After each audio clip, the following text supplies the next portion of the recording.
Boa tarde, gente, tudo bem? O pessoal começa a chegar aqui. Tô vendo já a entrada da Kate, da Sabrina, o pessoal de Formiga, a Débora, a Daniele. O pessoal começa a compartilhar conosco, entrar na live. Hoje a gente tem um convidado. Daqui a pouco ele vai solicitar a entrada. O Dr. Rodrigo Janot, ex-PGR. O Neto entrou aqui também lá de Rio Pombo. Um abraço a ele. Estava ansioso querendo essas informações aqui hoje.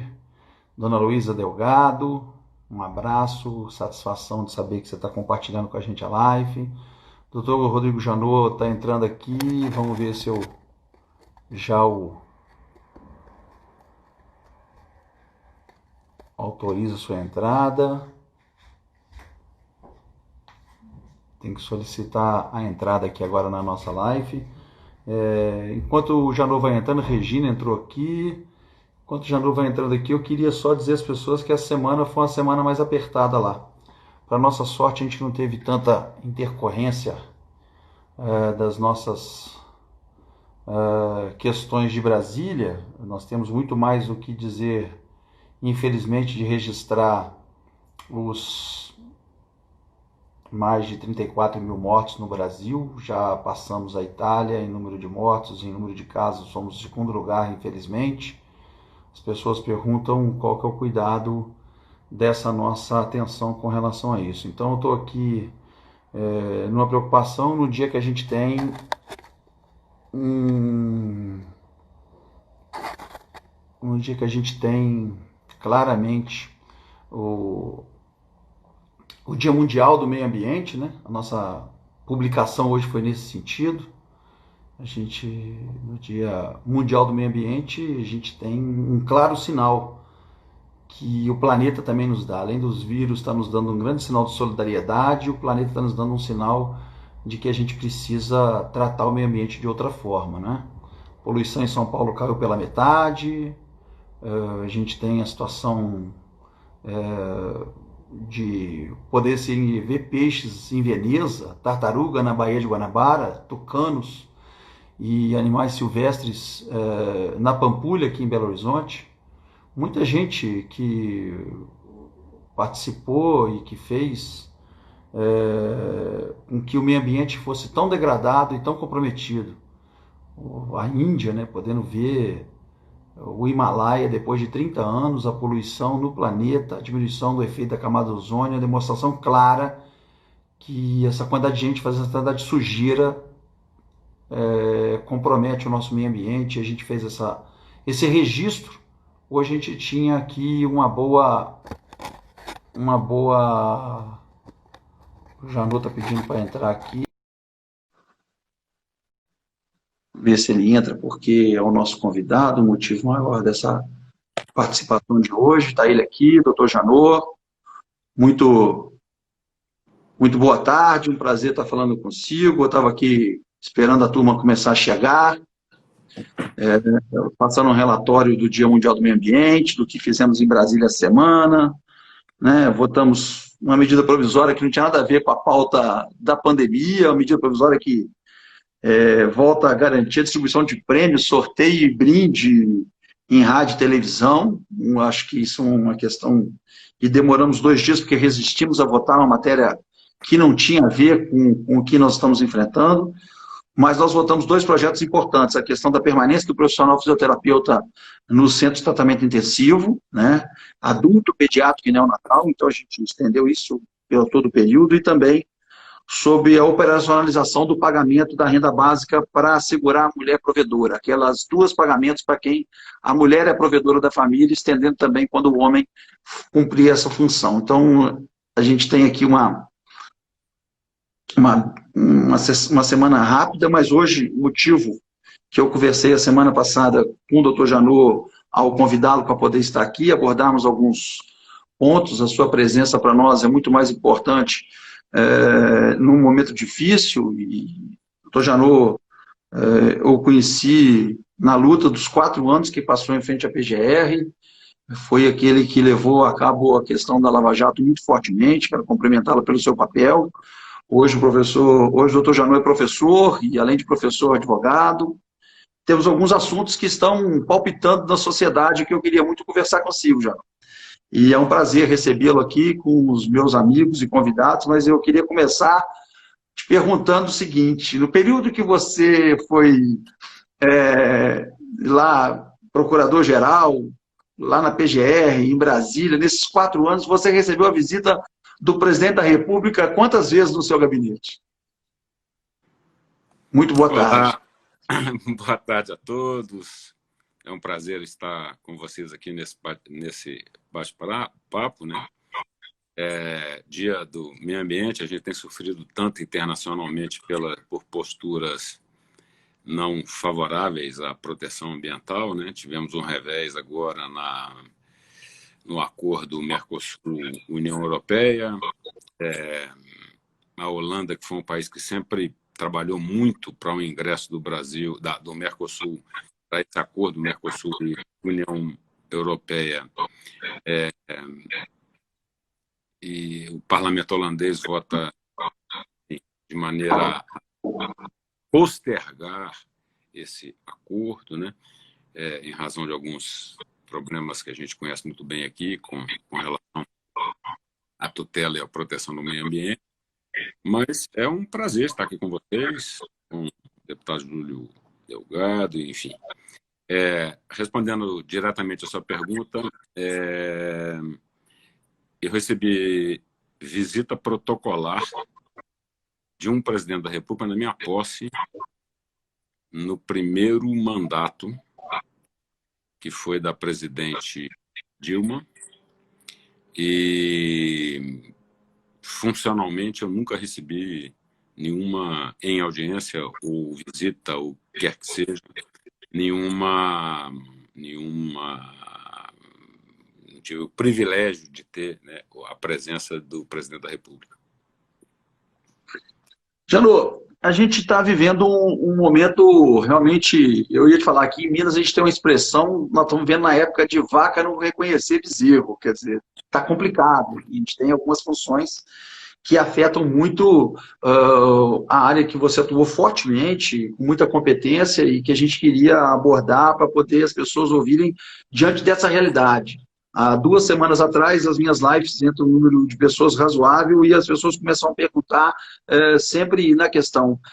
3 questões têm afligido. Muito uma questão pandêmica, quando a gente fala, e a gente já trouxe aqui pessoas da área de saúde, a gente tem a questão econômica, que é uma outra preocupação, e agora a gente tem a questão política muito forte. A gente sabe que toda essa crise política, neste momento, tem comprometido muito o andamento do cuidado, da organização que pelo menos o governo federal tinha que fazer dessa questão da pandemia. E isso surge muito em função da atuação PGR, a questão, principalmente depois da saída e da fala da eventual interferência do presidente na Polícia Federal, aquela questão toda que foi vazada quando da saída do ministro Moro do governo. E daí para cá, além das outras questões da fake news, nós vamos abordar um pouco, mas tem essa questão principal, que essas são todos os inquéritos que estão hoje lá na PGR, alguns no Supremo, que a PGR deveria, logicamente, eu imagino que seria só uma visão, avocar para poder dar continuidade, se esse for o caso, mas abordar um pouco a respeito disso. Mas eu queria te colocar mais numa questão prática, para que você possa nos ajudar nisso. Existe claramente uma interpretação sobre o artigo 28 do CPP. Ele nunca foi usado por uma eventual suspeição à atuação da PGR. Porque quando hoje um processo vai, o Ministério Público não faz a sua provocação, o juiz pode mandar de volta e ele manda para o superior. No caso, manda para o PGR. No seu caso, ou no caso da PGR, se ele, o ministro Celso de Mello mandou alguns sinais claros de que ele queria a continuidade do inquérito que ele apura, da interferência. E parece que o atual PGR tem o interesse de conduzir o arquivamento desses instrumentos. O ministro Celso de Mello teria para evitar, ou não poderia, em função da interpretação, o 28 do CPP, porque como é que ele vai levar para quem de volta? Para o próprio PGR analisar um indeferimento dessa decisão? É bom lembrar, eu quero aqui, eu tenho certeza que você sabe disso, mas as pessoas não sabem, então é para lembrar, para poder embasar isso que eu estou te falando, que em outubro de 19, o PGR, o Aras, manifestou a concordância com a instauração e tramitação da STF da CPI da fake news. Né?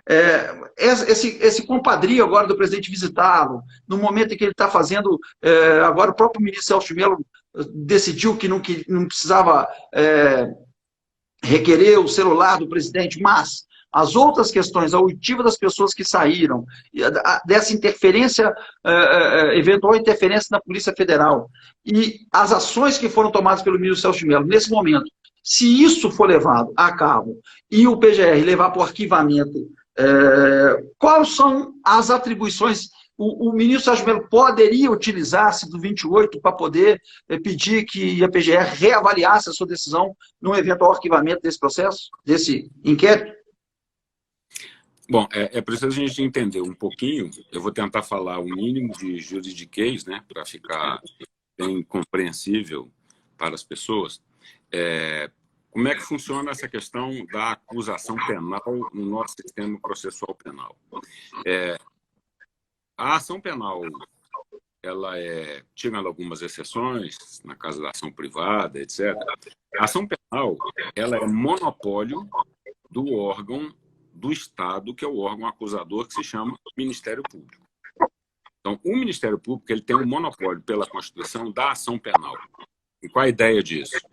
Se você libera a ação penal para que os particulares possam usar, isso vai virar uma ferramenta de pressão, de vingança, enfim, de intolerância, a palavra está na moda, com relação a eventuais discussões, eventuais desavenças, eventuais litígios. Então, o que a Constituição fez? A Constituição colocou o monopólio da ação penal para o órgão do Estado, que a Constituição também cria, que se chama Ministério Público, que é o órgão acusador do Estado. Esse monopólio da ação penal está inserido, portanto, na atribuição do Ministério Público e não de nenhum outro poder ou de nenhum outro órgão de controle.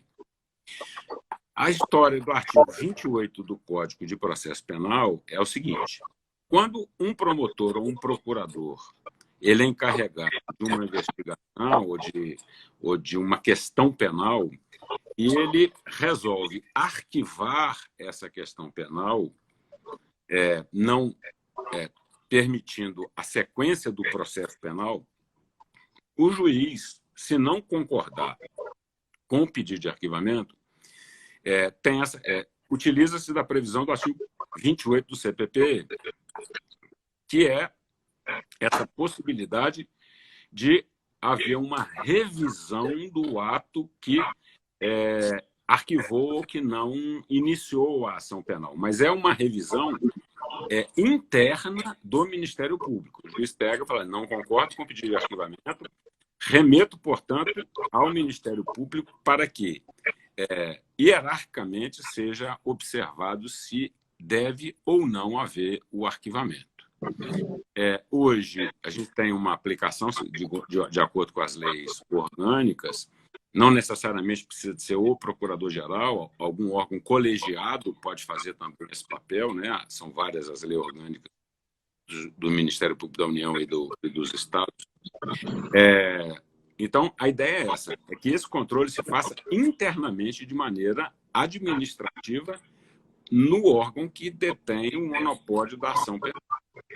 No caso do PGR, não existe órgão ou autoridade ou órgão internamente na carreira que seja superior ao PGR, que tenha a condição de rever o ato do próprio PGR.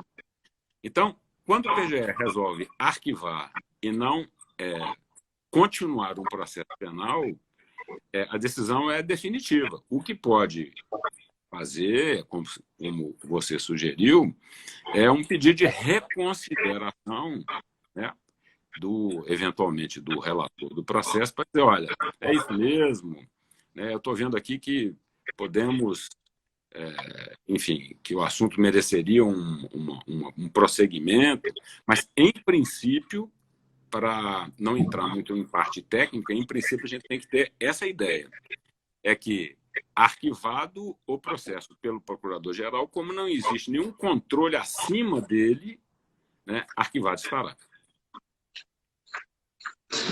Ok.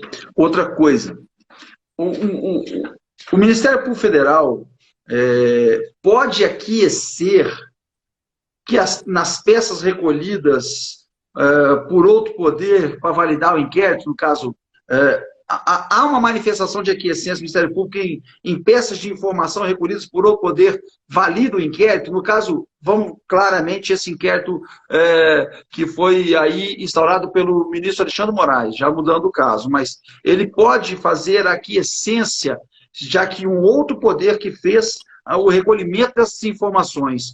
O Ministério Público, como eu te disse lá atrás, o Aras, em outubro de 19, tinha validado essa questão das fake news. Ele pode validar, né, essas provas, essas informações recolhidas no outro poder, aquecendo ao inquérito que está sendo conduzido, muitas vezes, e eu quero ter a sua opinião sobre esse que está sendo conduzido por Alexandre Moraes, a forma que ele foi instruído e instalado sem a participação da PGR.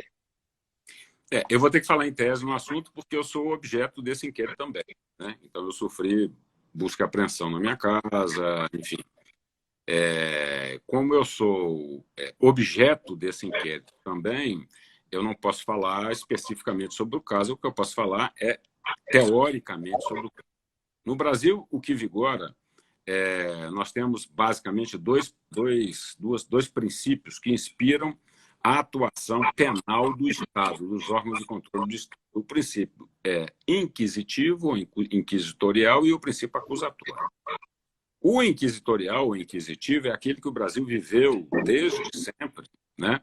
Em que os órgãos de controle, polícia, Ministério Público, enfim, o órgão de controle, ele exercia essa investigação de maneira própria, sem a participação do investigado.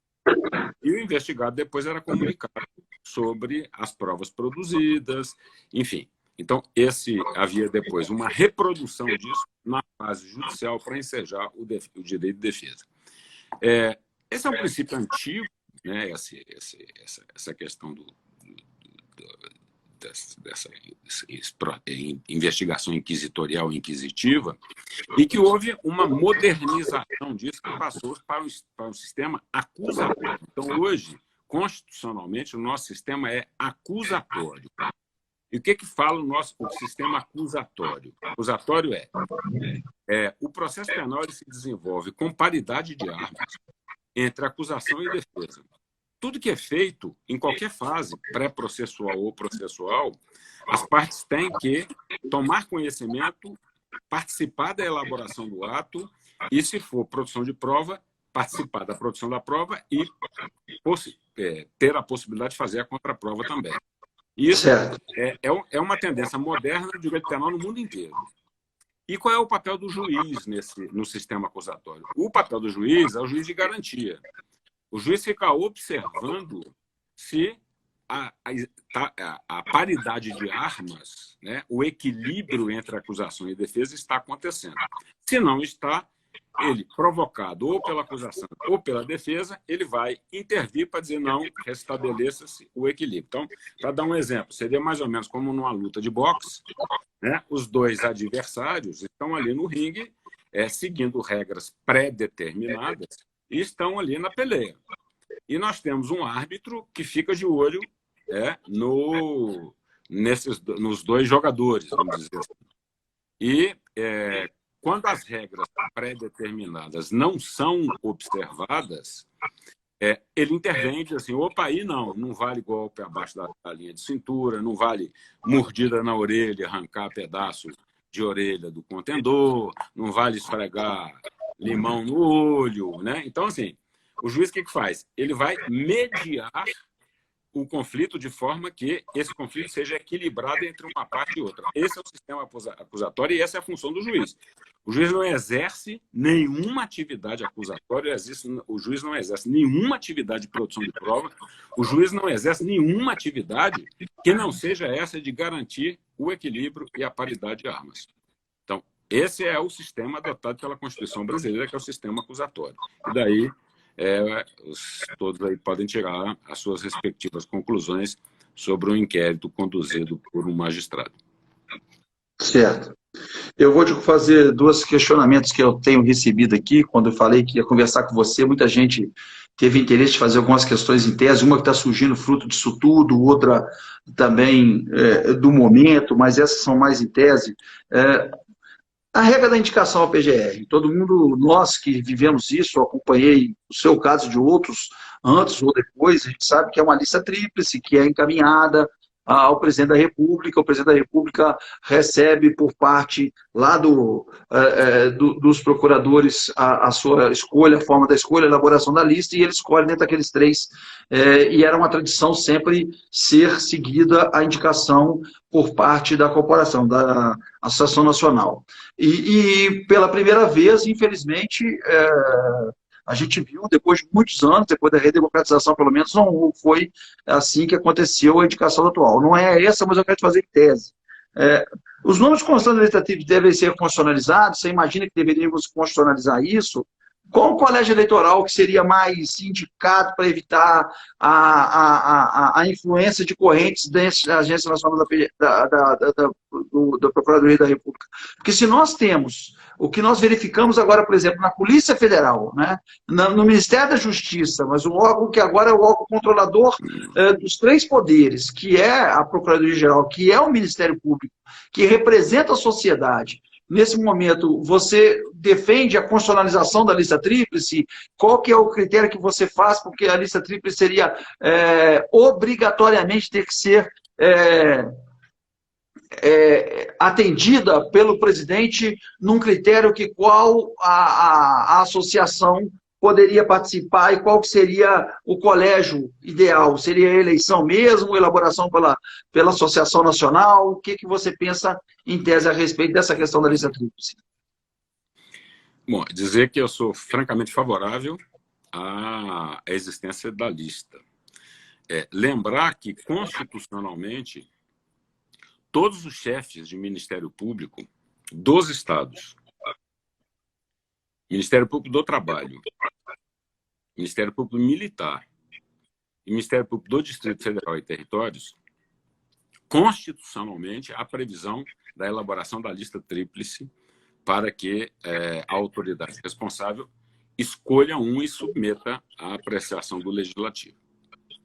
O único ramo do Ministério Público que não está que não há previsão constitucional para a lista tríplice é o Ministério Público Federal, por consequência, o Procurador-Geral da República. E o que me passa, o que eu suponho que tenha ocorrido com o nosso Constituinte, é que, como o Procurador-Geral da República ele tem a titularidade e o monopólio da ação penal de pessoas que têm prerrogativa de foro. E quem são essas pessoas que têm prerrogativa de foro? Governadores de Estado, presidente da República, ministros de Estado, ministros de tribunais, membros de Tribunal de Contas. Enfim, todas essas pessoas elas têm prerrogativa de foro para que sejam processadas penalmente, seja perante o Supremo Tribunal Federal, seja perante a Corte Especial do STJ. Eu acredito que deve ter sido esse, né, o receio institucional do Constituinte em não estabelecer também para o Ministério Público Federal a necessidade de prévia lista tríplice elaborada pela categoria. É o único ramo que não há previsão constitucional. Em todos os outros existe. A Associação Nossa de Procuradores que fez, ela tentou colocar essa prática de maneira informal. Então, é preciso esclarecer também que a lista realizada pela Associação Nacional dos Procuradores da República não é uma lista oficial, é uma lista extraoficial, mas que vinha sendo respeitada há muito tempo. Há muito tempo.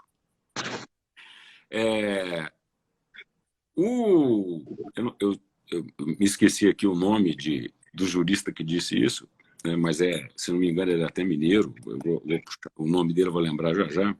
É dizer que, na República, a pior cadeira da República é a do Procurador-Geral da República. Não é nem a do Presidente da República, é do Procurador-Geral da República, que tem que tomar decisões isoladas e que permeiam, né, várias pessoas, várias autoridades em todos os níveis, penal, não penal, né? Para que essa pessoa possa exercer esse cargo de Procurador-Geral da República, além das garantias que a Constituição lhe atribui, vamos lembrar, né?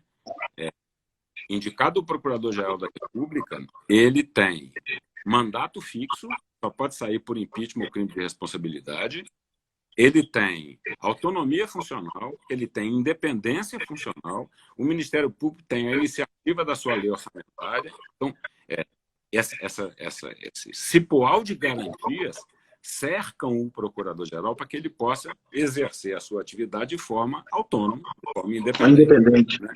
Exatamente.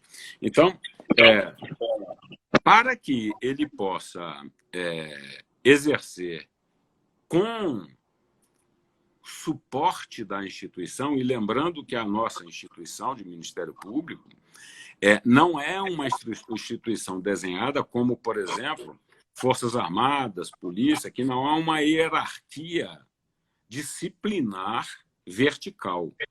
O que existe é um controle disciplinar, mas o controle funcional não existe. Então, o controle funcional ele só é exercido com base no convencimento e na conversa e no convencimento de que a atuação deve ser feita dessa ou daquela maneira. Eu acho que isso dilui ou torna corresponsável a categoria com a atuação do Procurador-Geral da República. Eu sou francamente favorável à constitucionalização desse único ramo que a Constituição não previu a existência de prévia lista tríplice. Eu também sou, e na constitucionalização da lista tríplice a gente deveria, a meu critério, eu quero lhe perguntar, uma outra constitucionalização, que poderia ficar dentro da mesma da tratativa das funções e atribuições do Ministério Público, que é a questão, e quero lhe perguntar, antecipando, o que você pensa a respeito também da constitucionalização da regra da quarentena, para evitar que a PGR seja transformada em trampolim para outros órgãos, que possa ter instrumento de barganha política, de eventuais pressões nesse momento. Então, já lhe peço, porque eu sei que você se autoimpôs, aí sei da sua trajetória no período que a gente conviveu na Lava Jato, mas pós isso, quando saiu da PGR, autoimpôs essa quarentena. O que você pensa também da constitucionalização da quarentena para os procuradores, para evitar qualquer tipo de suspeição, como a gente pode viver ou já viveu em alguns outros tempos? Sou francamente favorável também. Você é muito objetivo na resposta. É uma forma de garantir todas essas garantias que se colocam, independência, autonomia, mandato fixo e tal, são garantias que visam proteger o cargo. São garantias que existem para garantir o exercício autônomo da atividade do chefe do Ministério Público. A quarentena é uma outra garantia para o exercício autônomo do cargo. Para quê? Eu, no exercício do cargo, com os poderes e as atribuições que um Procurador-Geral da República tem, eu não posso cair no conto da sereia, né?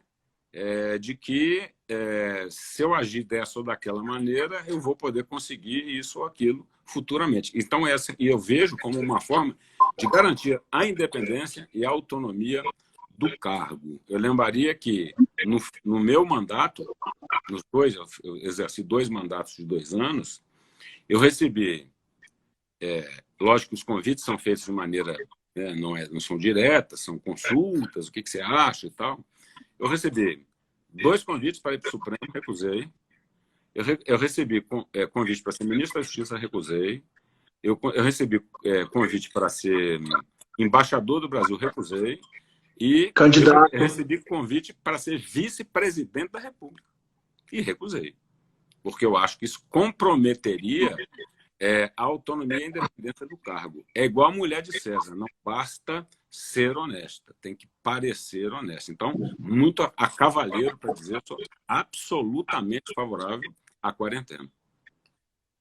Tanu, tem muita gente que está entrando aqui e que tem um mínimo ou um bom conhecimento jurídico e está muito entendido no aprofundamento que você fala, quando a gente fala de quarentena, quando a gente fala da questão de lista tríplice ou de funções de aproveitamento de aquecer com instrumento de informação recolhida por outro poder, mas tem muita gente leiga também. E eu queria informar para esses que o Procurador-Geral da República também é Procurador-Geral Eleitoral. No caso, ele funciona lá nessas atividades e tudo. E aí não é mais uma questão em tese, mas uma questão prática, porque a gente está vivendo um período de pandemia terrível e a gente tem eleições municipais previstas para esse ano. Muitos estão perguntando aqui, e eu queria transmitir a você, que eu já tinha pensado nisso, o que você pensa a respeito. Vou te dizer um pouco mais. Os prazos estão vigentes. Nós estamos com prazos agora de filiação, depois de filiação, prazo de registro, de mudança de domicílio, de mudança de local de votação, agora até prazo de convenções. Ontem saiu uma determinação do TSE, por exemplo, falando que as convenções vão poder acontecer de forma virtual. Eu pergunto isso, na realidade, num país onde quem sabe que eu estou conversando com você hoje forçado por uma questão de rede social, uma plataforma existente, mas no mundo, né, ou no Brasil, vamos colocar, nós temos um rincão aqui que tem gente que não tem nem internet, não tem nem Wi-Fi, não tem nem acesso para poder a pessoa. Como é que vai fazer reunião virtual, uma convenção, para que se possa homologar a candidato a prefeito, vice-prefeito e os candidatos a vereador de uma chapa de vereador do município lá, ribeirinho ao Amazonas, como o município do Jequitinhonha nosso, com todas as dificuldades que nós temos dos variados estados. Porque por mais que as eleições sejam municipais, a gente vai estar elegendo prefeito, elas têm que acontecer no mesmo dia no país. E a gente está tendo a pandemia acontecendo de forma sazonal em cada região do país, mais forte no lugar, e aí o pico cai, o pico acelera no outro. A gente tem números que trazem preocupação para Minas, num período em que as pessoas achavam que estava saindo, então nós estamos flexibilizando, talvez na hora errada, essa é uma outra análise que aí eu não vou fazer aproveitando a sua presença, mas eu queria perguntar com relação às eleições. O que você pensa com relação a isso, o posicionamento disso? O PGR deveria manifestar como nesse momento, porque eu sei que o ministro Barroso está fazendo consultas, o atual presidente do TSE consulta a todos, inclusive médicos, infectologistas, e também está fazendo ao Legislativo a PGR sobre essa questão da propriedade, de nós termos o que você pensa sobre adiamento, a prorrogação de mandato, sobre essa questão das eleições municipais previstas para esse ano. Bom, eu vejo essa questão no contexto de pandemia. No contexto de pandemia, qualquer decisão que seja, qualquer uma, decisão administrativa, decisão política institucional, que vá refletir em qualquer uma dessas áreas, ela tem que se basear, no meu entendimento, em dois pilares. Primeiro, dados concretos objetivos. Então, quais são os dados que a gente dispõe? Então, nós temos aí um índice de uma curva ascendente, com o número de infectados e o número de mortes, que agora me parece que é uma morte a cada minuto que a gente tem. Mas esses dados, eu não sei a extensão da confiabilidade desses dados. O que está aparente, está aparente. O que não está aparente é que me preocupa. E para que você possa tomar uma deliberação dessa, você tem que fazer isso em cima de testagem. É o que o mundo inteiro fez, né? Ou o que o mundo inteiro está fazendo. Os testes têm que ser feitos. Existem vários critérios para você aplicar testes para ver o índice de infecção, mas os testes têm que ser feitos para que a gente tenha números que autorizem as deliberações. O segundo ponto é que a questão da pandemia não é a questão política, não é a questão econômica, não é uma questão sociológica, é uma questão de saúde pública. Então, a gente tem que ouvir os cientistas.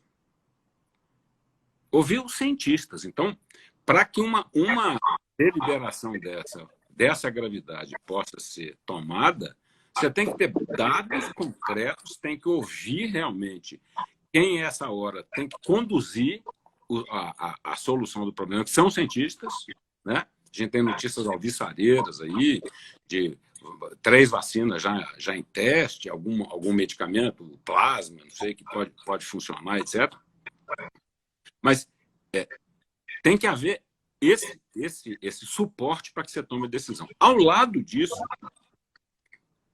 um outro aspecto que não é mais técnico, científico, a gente está vivendo um déficit democrático. Isso enfim, é um déficit democrático. O país continua cada vez mais dividido, o país continua cada vez mais fla-flu, para usar o nosso jargão, né? Continua cada vez mais Atlético Cruzeiro. Então, essa decisão do adiamento de eleições também, eu acho que tem que passar por esse viés. A gente tem que considerar o déficit democrático que a gente está vivendo. O país está muito dividido. Algumas tendências aí que não são democraticamente boas, não é? E, enfim, então eu não tenho solução, não sei lhe responder objetivamente. O que eu posso dizer, assim, que se eu tivesse na posição de tomar alguma decisão, eu ouviria muito, né? 2 orelhas, ele nasceu com 2 orelhas e as minhas são grandes, então ouvi muito, né? E consegui montar um prato repleto de informação para que a gente possa decidir de maneira a errar menos, né? A todo nível de decisão tem risco, tem certeza e tem a possibilidade de erro. Obrigado. Eu queria, por último, de perguntas que eu recebi para lhe fazer, igual você falou que tem Fla-Flu e Cruzeiro e Atlético, hoje tem uma discussão muito forte. Ela era, vamos dizer, embrionária no período em que nós convivemos mais em Brasília, mas hoje ela está muito forte, está tomando isso porque isso foi tomado em função de manifestações, e isso foi tomado até na regulamentação que precisa ser feita no Legislativo e vocês agirem em cima disso. Mas hoje é uma questão muito forte que pode ter, inclusive, repercussões lá no TSE. Mas eu não quero conversar com relação a isso. Eu queria te perguntar essa mesma discussão também em tese sobre liberdade de expressão e fake news. Né? Hoje nós temos, eventualmente, até um inquérito lá, mas liberdade de expressão e fake news. Até onde o que você fala aqui, o que eu falo aqui, o que manifesta a nossa posição pessoal a respeito de um tema, igual você falou, sobre essa questão do adiamento, eu quero ouvir ciência, adiamento das eleições, eu quero ouvir a ciência antes de me manifestar. Então, a sua expressão foi o seguinte, eu não vou falar se eu acho conveniente adiar, enquanto eu não ouvir a ciência. Pronto. É uma manifestação do seu pensamento e tudo. Mas a gente poderia sair daqui, postar alguma coisa e falar assim, está decidido que a eleição vai acontecer porque o pessoal vai entrar na fila e vai morrer. Né? Vai entrar na fila e vai se contaminar. Vai ter reunião, porque como é que você vai fazer reunião política sem aglomeração? Falar que 5, 6 é aglomeração, você faz reunião no período pré-eleitoral, nem é no dia da eleição. Você viu o ministro Barroso começa a discutir, ter que passar o gel depois, a eleição ser estendida de 8 às 20 horas, ter que fazer o espaçamento. Como é que nós vamos imaginar essa realidade em plena essa pandemia aí? Então, concordo com você com relação à prudência com relação às eleições, mas liberdade de expressão e fake news. Até onde está, o que você acha que tem que ser regulamentado e a forma da gente ter que... porque tanto você, eu sei disso, quanto eu, e muita gente foi vítima da fake news e até então a gente não podia fazer nada, porque tinha que pegar na legislação de calúnia, injúria e tudo. Mas a fake news, a publicação de uma mensagem falsa, ela denigre muito as pessoas. E é isso que eu queria saber a sua opinião também com relação a isso. Vamos ver lá. Liberdade de expressão, ela quer dizer que todos nós temos o direito de exprimir o nosso ponto de vista sobre determinadas questões. Não existe direito constitucional absoluto. Né? A própria liberdade de expressão, a Constituição limita, né, essa sua liberdade de expressão. Você não pode invocar o direito de liberdade de expressão para pregar, por exemplo, o feminicídio, o genocídio, o racismo. Enfim, isso, a Constituição diz aí não. Isso aí não é liberdade de expressão. A liberdade de expressão é as pessoas manifestarem as suas opiniões dentro dos limites que a própria Constituição estabelece. Então, esse é o primeiro ponto do limite da liberdade de expressão. O que é fake news? Fake news são a notícia. A notícia, ela existe para quê? Para informar o cidadão, para dar ao cidadão conhecimento, ainda que superficial, sobre uma matéria, para que ele possa tomar as suas deliberações no seu nível de vida pessoal e daquelas pessoas que o cercam. Então, a news, notícia, é para que o cidadão possa ser informado. Isso é um direito de todo cidadão. A fake news, ela quer desinformar o cidadão. Ela quer fazer o quê? Ela quer colocar no ambiente de decisão do cidadão elementos que não existem. Então, influenciar de forma negativa uma tomada de decisões. Tem um conceito hoje, moderno, e eu não estou dizendo que seja isso, só para a gente entender, que chama guerra híbrida. Guerra híbrida hoje foge do conceito tradicional de guerra, né? E no aspecto que interessa a fake news, o que se diz é assim, quanto mais insegurança e quanto mais medo você incutir nas pessoas, mais essas pessoas ficam sem condição de decidir. E quem controla a insegurança, quem controla o medo, controla essas pessoas. Então, o que está por trás da fake news é isso. É incutir medo, é levantar a insegurança num nível em que a pessoa diz eu não posso decidir sobre isso, não é. E quem controla isso, domina. Quem controla isso, domina o momento, domina a opção das pessoas, domina a decisão das pessoas. A gente vive também num momento histórico em que, há alguns anos atrás, as notícias que a gente recebia eram notícias de revista, jornal, rádio, televisão, né? Hoje, a gente tem notícias que circulam numa velocidade assim, enorme. E são novos meios que carregam essa informação. Se esses novos meios eles levassem informações, ainda que sobre aspectos diferentes, né? O mesmo fato, ele pode ter duas versões, então, assim, vai me ajudar a decidir o que eu acho. Agora, o fato não pode ser falso. Porque tudo que é falso, ele tenta incutir na pessoa uma linha de raciocínio que vai levá-la a uma decisão também falsa. Então, essa é o que eu entendo de liberdade de expressão e fake news. Não convivem no mesmo ambiente democrático. Não convivem. A gente está vivendo, neste momento, e todos acompanham, no Supremo ocorrerem duas ações, uma de fake news, a outra da questão de eventuais intervenções na Polícia Federal, e por mais grave que seja uma ou outra, e por mais equivocado, às vezes, que teve a origem da movimentação desse, uma sendo pela própria PGR e a outra não, a fake news, ela traz uma seriedade nesse momento que leva a gente a julgar, inclusive, processos que você está vendo aí, eleitorais, né? Eleitorais, de repercussão, porque se isso pode ter surgido antes das eleições de 2018, e um momento que as pessoas discutem se a gente tem condição de colocar isso ou não no momento atual, sendo que isso pode ter violentamente e fortemente influenciado, igual você falou, de forma negativa o processo e contaminado o processo eleitoral. Não tenho dúvida disso.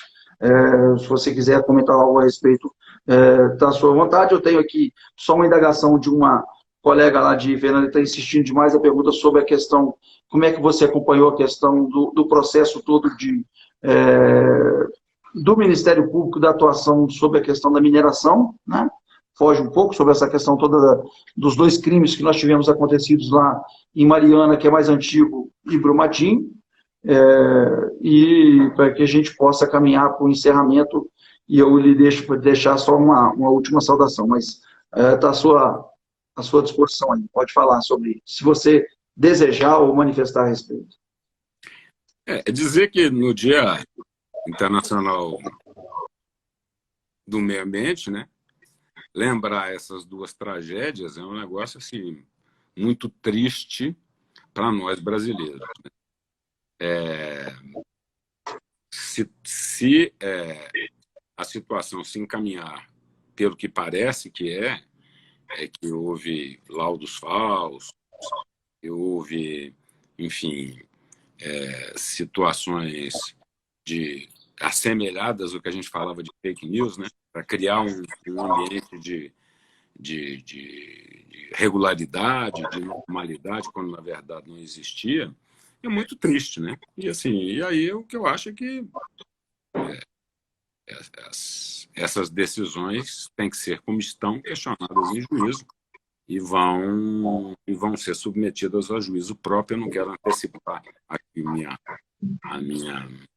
opinião sobre isso, mas eu acho que está no meio próprio, está no judiciário, e dizer que é uma questão dificílima essa, né?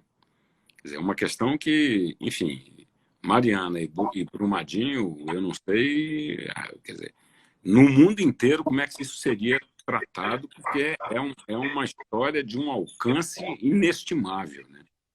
Então, vamos deixar que a justiça siga o seu caminho, né? Agora, as pessoas Eu quero, não podem inclusive, ficar... dizendo a você e para muitos aqui que estão ouvindo, que não sei se acompanham, porque o pessoal acha que você sai da PGR, se aposenta e para. Então, aqueles que não estavam no começo da live, hoje é professor, está dando aula e está advogando. Então, ele está aí na área. Muitas ações que ele tem mexido em Brasília a respeito do assunto, e isso pode ser que falar assim que ele está aí no mercado e não quer ser, de certa forma, até inconveniente com seus pares, colegas advogados que estão nessa ação, e o Ministério Público, que tem atuado de forma competente, eu quero aqui dizer, e eficiente nessa questão. Foi muito solícito a nós o tempo todo, quando nós tivemos na comissão externa e depois na CPI de Brumadinho. Janô, uma última pergunta que não quer calar para você Claro. poder fazer as suas despedidas. E a gente vai encerrando na hora, mas é o seguinte: eu guardo muito isso porque cada um guarda de uma imagem ou uma mensagem. E é muito forte porque nós vivemos isso, e nesse momento nós tivemos que a gente estava inteiramente focado nessa questão de combate à corrupção, de ética na política, o que eu tenho certeza sempre pautou a sua postura lá no Ministério Público, lá na PGR, e sempre pautou o nosso mandato no Conselho de Ética e outras ações. Mas quando a gente estava na CCJ, que sempre foi uma comissão que eu faço questão de participar e debater, nós recebemos 2 denúncias contra o presidente da República encaminhadas pelo então PGR Rodrigo Janot. Era contra o presidente Michel Temer. Mas uma frase histórica sua marcou muito porque a gente sabia que a gente ficava naquela expectativa, sabendo que o seu prazo estava se esgotando e como é que você poderia conduzir, igual a gente vê agora, para esgotar o prazo, por exemplo, do ministro Celso de Mello, que é o decano daquela casa e que você conviveu tanto. E aí eu lhe faço uma pergunta. Você naquela época diz o seguinte: enquanto tem bambu, tem flecha. Eu quero te fazer uma pergunta para as suas considerações finais. Tem bambu? Bambu tem. Eu acho o seguinte, né? A consideração que eu tive em relação a essas questões envolvendo então o presidente, eu tinha perfeita noção da gravidade da situação, das consequências, enfim, estruturais para a sociedade brasileira daquilo, mas o que me levava assim, a seguir esse caminho primeiro, se você tergiversa para uma pessoa, você tem que tergiversar para todo mundo. Aí não tem como. Você abriu, ou você tem critério objetivo para tratar as suas questões, ou se você diz, não, aqui vai ser diferente, aí todo mundo vai querer um diferente também. Aí não tem como, né? E o que mais me colocava era assim: a gente vive numa república. A república é res pública, coisa pública. Então, pau que dá em Chico, dá em Francisco. Não interessa a altura de Chico ou de Francisco. Isso chama república. A lei existe para todos. Eu estou aqui dentro do... eu tenho um escritório dentro da minha casa, então, assim, porque eu vou só mostrar para vocês uma coisinha que eu recebi. Bom, enfim, eu tenho origem francesa, então eu recebi de um amigo E fica aqui do lado, agora. Que fica... Não sei se vai dar para ver. Tá dando. Isso aqui era o meu lema e é até hoje, né? Isso é república. Isso é república. Então, o que está escrito aqui, para quem não lê francês, é: a lei é a mesma para todos, seja para aqueles que ela protege, seja para aqueles que ela pune. Então, isso aqui, ó, eu trabalho olhando isso para aqui o dia inteiro. E trabalhava olhando para isso o dia inteiro. Então, esse é o sentido. República. Então, não interessa se a pessoa está num cargo alto, cargo baixo. A lei é a lei e não tem ninguém acima da lei. Então, é isso que me levou, né, aqui à Corte Constitucional Francesa. A lei é a mesma para todos, seja para aqueles que ela protege, seja para aqueles que ela pune. Então, é isso. A ideia é essa, república. Muito obrigado. E tem uma musiquinha, né? Bem interessante, República, República. Ai, que saudades do meu tempo de República. Eu acho que a gente está aí quase cantando essas saudades do meu tempo de República. É verdade, é verdade. Nós vamos continuar na resistência, tendo a oportunidade de conversar mais com você, aprender com você, ter aí aproveitar da sua sabedoria, da sua experiência e hoje da sua dedicação, né? Como quem participou da coisa pública e hoje cuida um pouco das suas questões, mas não deixa, como o convite que aceitou participar conosco, de participar também da vida das pessoas e da vida do nosso país. Eu te agradeço fortemente a sua contribuição. Nós estamos caminhando aqui, depois dos 5 minutos eu faço agradecimentos finais aqui, mas agradecer a você ter batido um papo aí com a minha turma, muita gente que entrou e saiu, depois eu te passo feedback disso, mas agradecer e dizer que eu espero que a gente tenha outras oportunidades de continuarmos juntos pensando questões assim, questões comuns, né?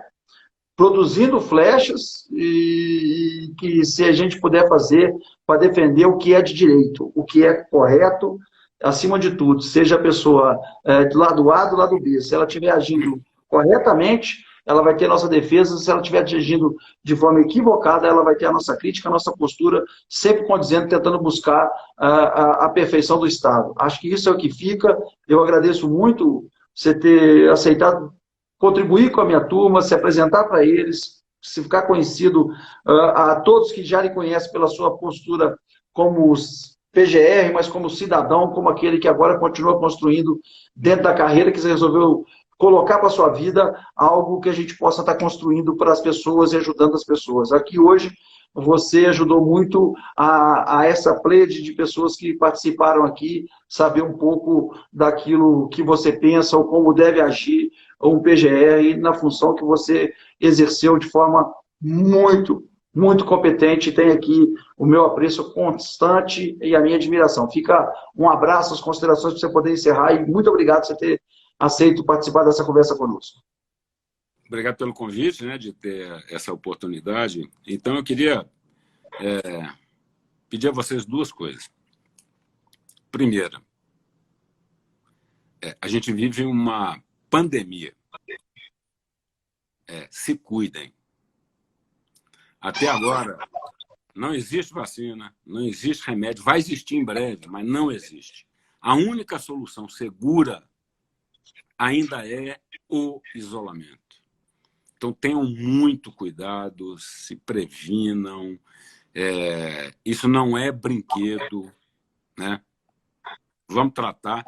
A gente está vivendo um momento histórico e a gente vai depois ter que contar, no meu caso, para os meus netos, no caso de vocês aí, filhos e netos, o que cada um se comportou nesse momento em que a vida nos pediu uma contribuição pequena.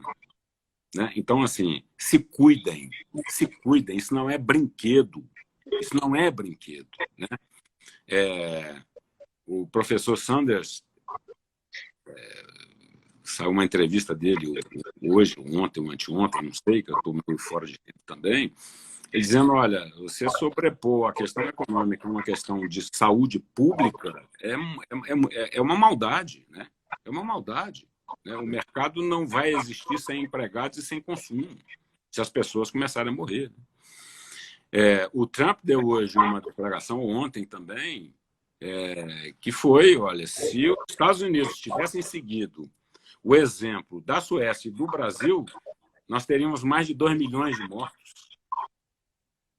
Então, é pensar nisso. A gente vive um momento de doença, e é doença séria, mesmo. A segunda... Então, flexibilizando na hora errada, né, Janu? Estão flexibilizando na hora errada. Eu não sei. Então, assim, os técnicos, os cientistas é que tem que dizer e os dados é que tem que dizer. Não é minha área, então eu não posso dizer se está certo ou se está errado. Eu quero ouvir a opinião de quem entende. Quero ouvir a opinião de infectologista, de cientista, né? com dados próprios na mão. O segundo é que a gente já vive isso há muito tempo. Eu vivi isso na carne, né? Então, toda vez que eu era, enquanto procurador-geral, quando uma investigação ela corria atrás do PT, então eu era PSDB. Quando a investigação corria atrás do PSDB, eu era PT. Então, assim, essa polarização... O Brasil não é feito de polarização. Assim, nós não temos aqui dois caminhos radicais, uma direita e uma esquerda. Isso não existe. Né? É ficar muito atentos a isso também, né? Até a sensibilidade política de entender que, muitas vezes, esse conceito bipolar ele atinge a interesse de pessoas.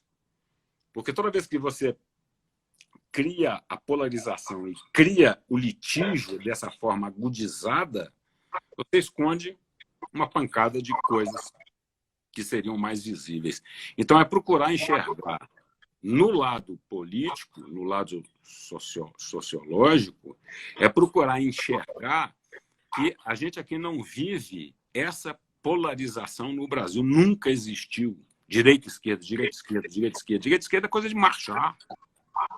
Né? Então, assim, vamos entender o que cada um fala. Então, assim, se você é contra uma opinião, então você é de direita ou você é de esquerda. Não, eu sou contra essa opinião. E na próxima, você pode estar correto e eu vou te apoiar nessa opinião que você tem. É ajudar a distender. A gente está vivendo um momento muito tensionado. Vamos distender isso aí. Agradeço profundamente o convite, a conversa com vocês. Obrigado, Janô. Estou vendo aqui que é muito difícil que um dia eu possa chegar onde é que você foi, porque é impossível que eu faça concurso. Mas eu acho que você está vindo para o nosso lado. Eu estou gostando disso. Isso é bom. É bom ter pessoas de bem pensando dessa forma. Um grande abraço. Nós estamos com um horário esgotado ali mesmo. Eu achei que a gente ia falar uns 30 minutos e foi muito produtivo que a gente pudesse conversar nessa 1 hora. Agradecer a vocês todos que compartilharam conosco. Muita gente queria citar, saudar aqui, deputados que entraram, amigos que entraram, pessoal da juventude do PSB, pessoal do movimento Negritude do PSB, pessoal da Ciência e Tecnologia, que é um pessoal que está acompanhando o nosso lá, que ligou de Brasília, eu vi passando aqui, mas muita gente no interior de Minas, viu, Janô? Entrou aqui Ibirité, entrou aqui Leopoldina, entrou aqui Brumadinho, Itatiaia-Sul, gente de todo essa Peçanha, entrou gente aqui do sul de Minas, São Gonçalo do Sapucaí. Foi muito produtiva que a gente pudesse passar para os nossos amigos de Rio Pomba, de Tabuleiro, de Juiz de Fora, aqui de Belo Horizonte, que pudesse compartilhar um pouco da sua aula aí, da conversa consigo. Fico satisfeito que ainda tem caminho, ainda tem tempo para você vir para o nosso lado para continuar a nossa luta. Um abraço, tudo de bom, muito obrigado pelo carinho, obrigado a todos. Acompanhe nossas lives aí, acompanhe nossas indicações, vou reproduzir essa conversa com o Janô para aqueles que não tiveram oportunidade de acompanhar no todo. Muito obrigado, boa noite, fiquem com Deus, fiquem em casa, fiquem bem. Janô, tem bambu, um abraço. Tem bambu, e sextou em casa. Isso aí, um abraço, tudo de bom.